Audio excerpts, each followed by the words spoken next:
Welcome back, everyone. We're diving into the Book of Esther today.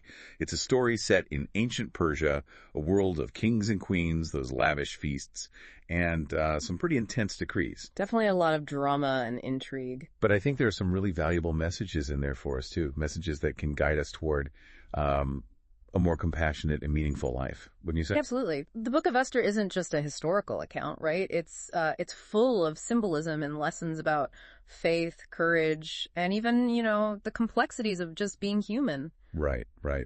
So to kind of set the stage, let's talk about King Ahasuerus. This guy ruled over a massive empire, like 127 provinces, from India all the way to Ethiopia. Huge. And to really get a sense of just how extravagant he was, the book actually describes a feast with hangings of white, green, and blue. And it gets even crazier. Cords of fine linen and purple fastened with silver rings and beds of gold and silver on pavements of colored marble. I mean, come on, it's like something out of a movie. It's definitely a picture of opulence and power, right? It seems like Ahasuerus really wanted to make a statement. He wasn't just throwing a party. He was showcasing the immense wealth and influence of his kingdom. It's all there in Esther 1.6, the sheer scale and lavishness of it all. Yeah, wow. So, amidst all this splendor, we're introduced to Queen Vashti. On the seventh day of this feast, the king, well, let's just say he was feeling pretty merry from the wine, and he demands that Vashti be brought before him, wearing her crown, to basically show off her beauty to the entire court. Oh, wow. But she refuses, flat out refuses. Now, why do you think she defied the king like that? I mean, we're talking about a time when defying a king was, well, not exactly a smart career move. Yeah, that's the million-dollar question, isn't it? It's a question that's intrigued scholars for centuries, really. Was it a courageous act of resistance against being objectified? Was she trying to make a statement about a woman's right to choose? Or maybe, maybe there were other reasons we're just not privy to. Whatever her motivations, her refusal sets off this chain of events that really drastically alters the course of the whole story. It really speaks to the power dynamics at play and, the limited agency women had in that society. It definitely had major consequences. I mean, the king was enraged. He consults with his advisors, and they're freaking out. They're worrying that this one act of defiance will encourage other women to disrespect their husbands. Like, it'll be total societal meltdown. Yeah. So, to make an example of Vashti, Ahasuerus issues this decree, removing her as queen. It's a pretty stark reminder of the precarious position women held in that world. Yeah, and it's also a powerful illustration of how one, seemingly small act of defiance can have far-reaching consequences, both, positive and negative. It really raises questions about obedience, authority, and, even the courage to stand up for what you believe in. Yeah, that's a good point. And that's where Esther enters the picture. She's a young Jewish orphan being raised by her cousin Mordecai in the very city where the king resides. Yeah. Esther 2.7 describes her as beautiful. But her Jewish identity, it's kept secret. And that hidden identity, as we'll see, becomes a central theme throughout the whole story. It's almost like a ticking time bomb, right? Adding this layer of tension and suspense to the narrative. Imagine being chosen for such a position, a queen, while concealing this crucial part of who you are. It really speaks to the complexities of identity and the challenges of navigating a world where revealing your true self could have dire consequences. Absolutely. And chosen she is. After Vashti is removed, the king needs a new queen, right? It's basically this massive beauty pageant, and Esther is selected. She undergoes a year-long beauty regimen before being presented to the king. The text even mentions that these maidens could request anything they wanted to take with them to the king. Seems like he was all about outward appearances, don't you think? It definitely suggests a focus on external beauty and material possessions. Maybe reflecting the values of that society. But what's really interesting, amidst all this superficiality, the fact that Esther, a Jewish girl with this hidden identity, finds favor with the king, that's significant. It raises all sorts of questions about providence, about, hidden purposes being revealed in unexpected ways. It's true. Okay, so things start to get really interesting now. We're introduced to Haman, the king's highest official. He's driven by pride. And he holds this particular hatred for Mordecai because Mordecai refuses to bow down to him. Why would Mordecai risk everything by refusing to bow? It seems like a small act of defiance with potentially huge repercussions. You're right, it was a big risk. Most likely it was a matter of religious conviction. For Mordecai, bowing down to Haman, who held such a position of power and authority, might have felt like idolatry, like a violation of his faith in, the one true God. His actions highlight how important it is to stay true to your beliefs, even when you're facing pressure to conform. Yeah, and Haman does not take this lightly at all. I mean, enraged by Mordecai's defiance, he comes up with this chilling plan. He's going to exterminate all the Jews in the kingdom. Wow. And he even cast lots, known as Purim, to determine the exact date of this horrific massacre. Which is a pretty sobering thought that the fate of an entire people was seemingly left to chance like that. It's true. The casting of lots adds this layer of complexity to the story. On the surface, it seems, random, senseless. But as the story unfolds, we see how even events that seem like chance encounters can actually be part of a larger, divinely orchestrated plan. It makes you think about the role of Providence in our own lives and how, even in the darkest times, there's this higher purpose at work. That's a really interesting perspective. So when Mordecai learns about Haman's decree, he's obviously devastated. He knows he has to act, and that means turning to Esther. But there's this huge problem. Anyone approaching the king unsummoned could be put to death. Right. And Esther hasn't been summoned in 30 days. It's a terrifying dilemma. It really is. And this is where Esther's hidden identity becomes both a burden and an opportunity. She's in a position to intervene, but revealing herself as Jewish puts her at immense risk. It's a moment of decision, a test of her courage and faith. Will she remain silent and safe, or will she risk everything to save her people? So she's facing this impossible choice. You can almost feel the weight of the world on her shoulders. Yeah. What did she decide? Well, initially she's scared. In Esther 4-point will, and she reminds Mordecai of the law, approaching the king without being summoned. It's a death sentence. Yeah, I bet. I can only imagine how torn she must have felt. But Mordecai, his response is so powerful. He says, don't think you'll escape just because you're in the palace. If you keep silent, deliverance for the Jews will arrive from somewhere else, but you and your family will perish. And then he challenges her with that line. Who knows, maybe you've come to your royal position for such a time as this. Chills, right. Every time. It's like he's saying, Esther, this is your moment. You were put here for a reason.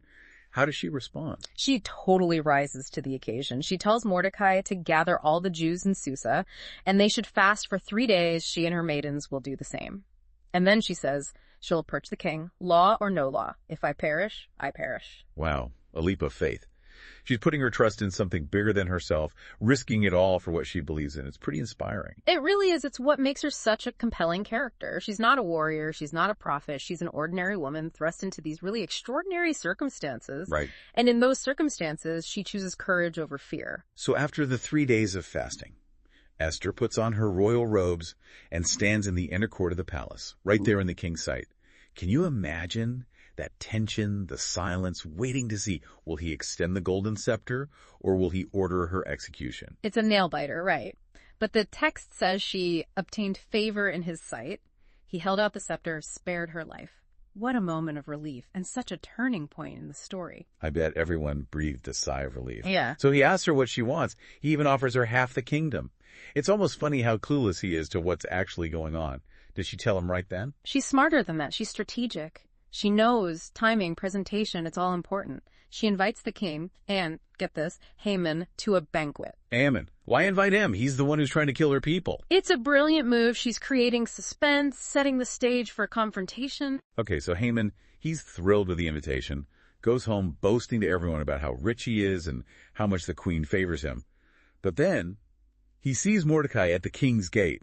And boom, all that joy just vanishes. It's like this one little act of defiance just eats away at him. Haman, he's all pride and obsession with Mordecai. He's so blinded by this hatred that he can't see what's really happening around him, those forces he can't control. Right. Back at home, he's ranting and raving to his wife and friends about Mordecai, and they give him an idea. Build these gallows 50 cubits high and ask the king to hang Mordecai on them. And he does. The audacity. It's classic hubris. He's so sure of himself and his influence, he figures he can just manipulate the king into doing what he wants. But we all know pride comes before the fall. And what a fall it'll be. Oh, yeah. Meanwhile, that night, the king can't sleep. He has the royal chronicles read to him, and they come across the account of Mordecai uncovering that plot against him, those 2 chamberlains who were going to assassinate him. It seems so small, that past event, but it changes everything. It reminds the king how loyal Mordecai is, and, well, it sets a whole new chain of events in motion. Talk about perfect timing. The king, he wants to reward Mordecai, but he doesn't know how. And at that exact moment, guess who walks in? Haman. He's there to ask for Mordecai to be executed. The irony, right. Unbelievable. The king thinks Haman's there to give advice on how to reward someone, so he asks what should be done for a man he wants to honor. And Haman, he thinks the king's talking about him, so he suggests this grand procession through the city dressed in royal robes, riding the king's horse. You can't make this stuff up. The king loves it, says do that for Mordecai. Talk about a reversal of fortune. Haman's plan to humiliate Mordecai blows up in his face, and it all happens through these seemingly random events. Poetic justice, I love it. So Haman rushes home, completely humiliated and scared. His wife and friends warn him this is the beginning of the end for him. They were right. As they're talking, the king's chamberlains show up to escort Haman to Esther's second banquet. He's walking right into the lion's den. Uh-oh. This second banquet, it's where all that tension we've been talking about explodes. The king, feeling generous, maybe a little wine involved, asks Esther what she desires. He'll give her anything, up to half the kingdom. And this time, she doesn't hold back. No, she doesn't. She reveals everything. Her Jewish identity, that she and her people have been sold into slavery and death. She begs for her life and the lives of her people and lays out Haman's whole wicked plot. I can only imagine that moment, the shock. It's this dramatic confrontation, good versus evil, those who abuse their power and those who fight for what's right. The king, he's furious. He storms out into the garden to calm down. Haman, realizing he's been caught, begs Esther for mercy. It's his moment of truth. And then another twist. The king comes back in and sees Haman sprawled on Esther's couch, begging. He completely misreads the situation, thinks Haman's attacking the queen. And one of the king's chamberlains, he sees his chance. He reminds the king about those gallows that Haman built for Mordecai. And with that, Haman's fate is sealed. The king says, hang him thereon. It's a fitting end for a character like him, all pride and hate. His downfall is swift, a reminder that what goes around comes around. But the story's not over yet. Haman's gone, but that doesn't fix the problem. The decree is still out there. Right, so Haman's gone. But that decree to exterminate the Jews is still in effect. The king might have had a change of heart, but that doesn't change the law. A decree sealed with the king's ring, that was it. No going back. So what did they do? Well, that's exactly the problem they face. The king couldn't just, poof, make the decree disappear, but he felt terrible about it all, so he gave Esther and Mordecai permission to issue a new decree. This one would allow the Jews to defend themselves, to fight back against their attackers. So he basically gave them the okay to launch a counterattack. That's a pretty big shift from ordering their extermination. It is. The new decree had the king's name on it, sealed with his ring, and it gave the Jews the legal right to arm themselves to fight anyone who came after them. Wow, I bet that felt empowering. After facing such a terrible threat, to finally have the means to protect themselves. But it also makes you think, right, about violent self-defense. It's a complicated situation. It is, and the Book of Esther doesn't shy away from that. It acknowledges the reality of the situation, that world where survival sometimes meant fighting back. It reminds us that sometimes, even when you're fighting for justice, you have to make tough choices. So what happened? Did they actually fight back? They did. The text describes how the Jewish people, emboldened by the new decree and with the support of many Persians who had come to respect Mordecai, they successfully defended themselves. They won. It sounds like a hard-fought victory after facing such incredible adversity. But it must have been bittersweet, too, knowing they were targeted just for being Jewish. Absolutely. But instead of being consumed by fear and anger, they chose to celebrate their deliverance. You're talking about the Festival of Purim. Exactly. 2 days of feasting, giving gifts, reading the Book of Esther. It's a time to remember the bravery of Esther and Mordecai, to celebrate their triumph over evil, and to reaffirm their faith and their identity. It's amazing, this story that starts with a king's whim and a queen's defiance becomes this powerful testament to resilience, the importance of standing up for what's right, and that even in the darkest moments, there's always hope. It really is. And Esther, just an ordinary woman, found herself in a position to make a real difference. She was afraid, but she acted. She risked her life to save her people. It's a powerful reminder that we all have the potential to be courageous, to stand up for what we believe in, to make a positive impact. It's something for all of us to think about. For such a time as this moment, what opportunities do you have to make a difference, to be courageous, to stand up for what's right? It's a question we should all ask ourselves. The story of Esther challenges us to look inside, to see how we can use our own unique gifts and opportunities to bring more compassion and justice into the world. It's a journey worth taking, and I hope our deep dive today has encouraged you to start that journey.